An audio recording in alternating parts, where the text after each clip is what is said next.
ഈ വിഷയത്തിൽ ഞാൻ അങ്ങനെ ആലോചിക്കും.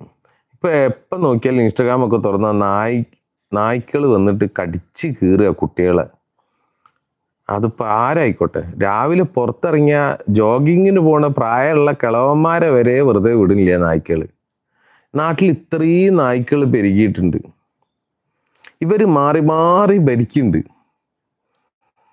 എന്തെങ്കിലുമൊക്കെ വാഗ്ദാനങ്ങൾ തന്നിട്ടായിരിക്കല്ലോ ഈ പഹന്മാര് വന്നിട്ട് കേറുന്നത്. എന്നിട്ട് ഇവിടെ എന്തെങ്കിലും നടക്കുന്നുണ്ടോ?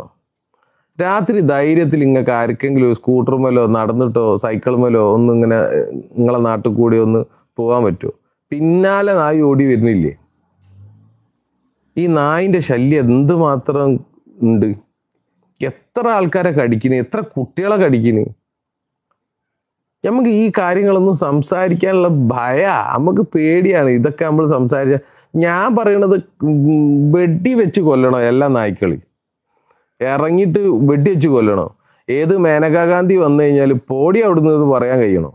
എത്ര ആൾക്ക് പറയാൻ കഴിയുന്നുണ്ട് നിങ്ങൾക്ക്? ഞാൻ ഒക്കെ ആലോചിക്കണം. സ്കൂളിൽ പോണ കുട്ടികൾ, മദ്രസ പോണ കുട്ടികൾ, ഈ കുട്ടികൾ മാത്രമല്ല നാട്ടിൽ കൂടി പേപ്പർ ഇടാൻ പോകണന്, പാലിടാൻ പോകണന് ധൈര്യത്തിൽ ആർക്കും പോകാൻ കഴിയുമോ? നാട്ടിൽ ഈ സത്യത്തിൽ ഇപ്പൊ ഇലക്ഷൻ നടക്കുകയാണ്.